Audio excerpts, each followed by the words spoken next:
Hey everybody, it's Cordelia. I hope you all are doing really well.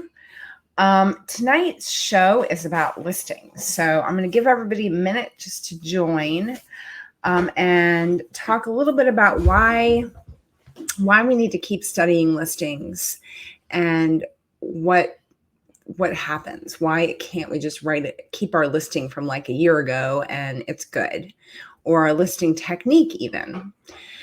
So here's the deal. The algorithm at Amazon, it keeps changing. Now, there's a lot of reasons for this. Some of the reasons, actually, I know it seems crazy, helps people.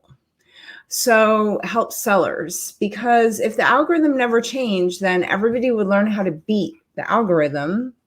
And then the listing results would never be related to what people were searching for. It would just be the top, 20 people that knew how to beat it. So it's important that it keeps changing, even though it's incredibly frustrating for those of us who are trying to write listings. So they also have to do it so that bad guys don't always win, and humans have a say. So if the algorithm never updated and if nothing ever changed, then basically the bad guys would figure it out. Their products would always win, and none of the rest of us would ever have a shot at selling anything. Whoops, my cat is trying to come on the show. Yes. Hello. Let's say hello. Hi. Yeah. Here we go. Okay. So yes, I have my cat. My dog is right behind me. You guys want to see Joy? You see her back there? There she is. Hello, Joy. Yeah, my cat and my child is over at the other desk. So thank you guys for tuning in live. Thank you for those of you who are watching the replay. All right, so let's get back to listings here. This is for Amazon product listings. You may be wanting to write listings if you're launching a new bundle, a new wholesale item, a new private label. And then the other thing you can do is you definitely want to be... Hello, everybody.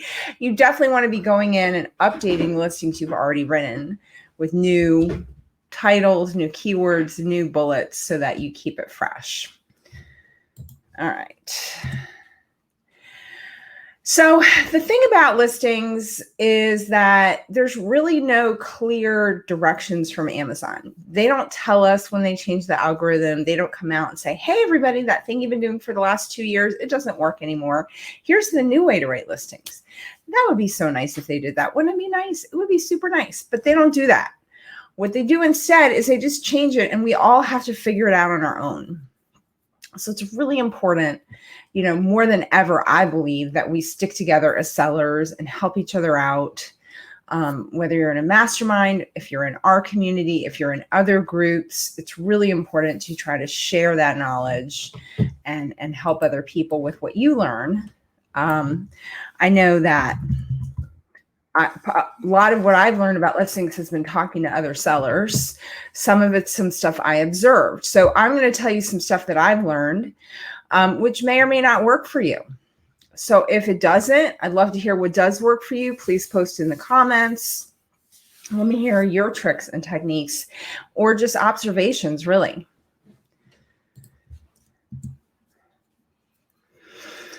So it used to be, at least in my experience, it used to be that you had more words to work with, more characters. But what I've definitely noticed in the last year, and why this talk is called Putting Your Listings on a Diet, is because a lot of the extra words just don't seem to get counted anymore. If your titles are too long, if your bullets are too long, that stuff doesn't even index. It doesn't help you rank, or if it does index, it really doesn't help you rank. So I've gotten to the point where I have as many words as I can fit in my 249 characters.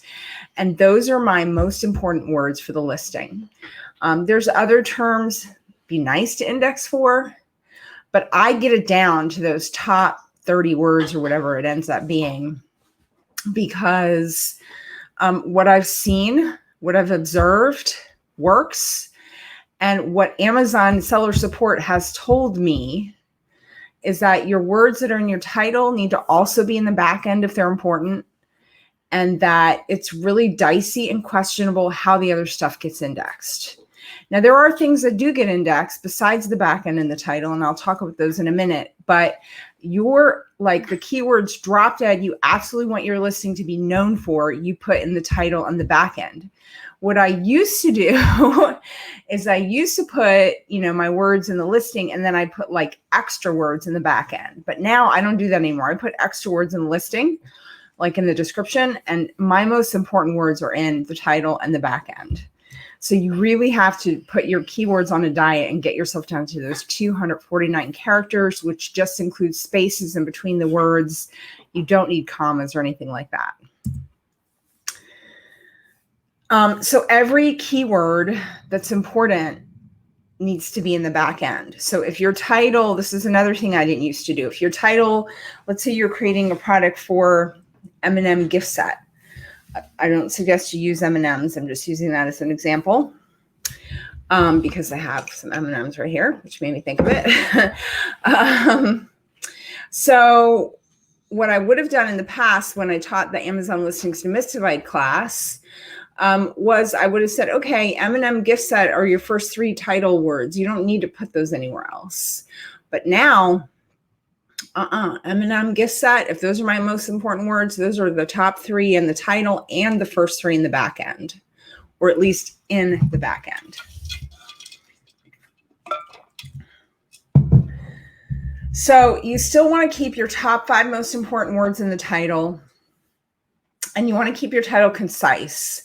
So you can still see on Amazon, there's a lot of these titles from before that are keyword stuffed, so they'll say M&M gift set, great for grandma, nieces, nephews, birthdays, celebrations, candy. They just make these titles ridiculous. It doesn't necessarily help you get found in search. We have launched like 30 new products this year. And the thing that helps them get found faster in search is a more concise title. The other thing is that once you're brand registered, your brand name it auto places it at the beginning of your title. So if your brand is M&M Gifts, then every title you have is going to start with M&M Gifts, M&M Gift Set. So you can't get it out. Used to be you could write to seller support and get them to take that out of your title. And now I can't seem to get them to do it. I don't know if you guys have been able to get them to get it out. Let us know how, because I don't really want my brand to be at the front of the title. So this would be another brand registry technique is if you're registering for a trademark for your brand name, make it really short because whatever it is going to be the front of every title on Amazon. So anyway, you want your top 5 keywords, your top 5 most important phrase, your top 1 most important phrase to be in your title. And that's it. You want to keep it really simple. You want the algorithm to 100% be able to know what your product is from the title, the image, and the words. It should all be a consistent match so that it's like, this is an M&M gift set for sure. This is definitely what it is. So this is roughly the order that I have observed and had other people observe that things rank in terms of the importance of where the keywords are. So the first is those first 5 words in the title, most important part of your listing. Second, it jumps to the back end keywords. Again, it used to be, I didn't think that. I thought it went to the bullets and the description. Now I see it goes right to the back end. So you want to have your top 249 characters in the back end. And I do repeat my title words in the back end. Then it goes to the description. And for those of you who took our class, which we've shut down now because it's just changed so much. It used to be the description really wasn't that big of a deal, but now the description is more important than the bullets. The bullets are almost like an afterthought in terms of registering with search. So I put stuff in the bullets for sure, but it's mostly targeted for humans. So I used to try to put extra long tail keywords in the bullets. I don't even bother with that anymore. I just put that stuff in the description because the bullets don't seem to really index very significantly. Another thing that we used to talk about is that the wrong kind of duplication could break your listing indexing. That used to be true. It's not. It doesn't seem to be true anymore. It doesn't seem to matter if you put the same word in 4 different places. It doesn't hurt your listing. So I'm not suggesting duplication is important. I don't think it helps your listing either, although I do duplicate between the title and the back end. I make sure all my most important keywords are definitely in the back end, even if I have already put them in the description or the title or the bullets or all 3. As you're writing your listing, then you want to notate 5 key phrases. Now, I use Helium-10. I have to admit, I've become a complete convert to Helium-10. I use both Cerebro and Magnet when I am writing listings. So Cerebro is a tool. Hi, Max. Cerebro is a tool which looks at other listings and tells you which keywords they're ranking for. And then Magnet is a keyword research tool, so you could put in, M&M gifts, and it would tell you the top terms. I still use Brand Analytics sometimes too as another way to find keywords, but I mostly use Helium-10. So I wasn't really going to do a demo of Helium-10 in this talk tonight, but if you guys would like that at some point, I would be happy to do it. So when you're writing your listing and you're using your keywords in your back end, they're not necessarily in order of phrases. So for example, M&M gift set for dad, for example, the word dad might be at the end of the keywords and the word M&M might be at the beginning of the keywords. There goes Max. But your phrases, if your keyword research shows you that those terms are important as a phrase, M&M gifts for dad, then you want to put that phrase, you want to maintain the integrity of that phrase. And so there's 2 places you can use that. One is in the subject matter field. Some listings have it, some don't, depending on the category. And one is in your pay-per-click advertising. So just kind of keep those phrases in mind for future use. Okay, and that's it. So let me go back through those really quick.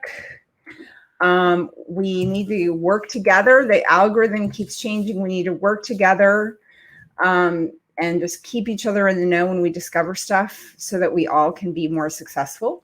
I truly believe this. You really want to reduce the number of keywords for your listings to less than 249 characters. That is the number of characters that fits in your backend keyword field. And that needs to be your important words. Repeat every keyword in the back end. So your title keywords, your most important words should be in those 249 characters. The top 5 phrase or the top 1 phrase, the top 5 words goes in your title. You want to put your keywords in the title and back end, and then after that description, and then finally the bullets. Duplication will not hurt you. And take a note of 5 keyword phrases to use for the subject matter field and your pay-per-click. All right, so that's my notes on how I have completely revolutionized how I write listings now. Now, in terms of how do I actually do it, I use a Google Sheets spreadsheet. So I do all my keyword research into a spreadsheet. I write my bullets in there. I write my description, and then just copy and paste that right into Amazon. Some people use Scribbles on Helium-10. I really haven't gotten into using that. I've heard it's great, but I just don't use that yet. I still put everything into my Google Doc. And now that we're listing on Etsy for some of our products as well, I'll write the Etsy listing at the same time as I write the Amazon listing on a separate tab on the sheet, so that I can use some of those keywords for the tags for Etsy. So that is my 2020 putting your listings on a diet talk. We really have found that our listings are getting found this way. They are launching. Even merchant fulfilled only products are launching. So you can do it. in some ways it's easier. In other ways, you have to be sometimes you have to viciously slash out words to get down to that top 249 characters. So please put in the comments your experience, what tips you found work for you, what tips you found do not work for you. If you have any questions, let me know. I don't see any questions here. Let me just check the group.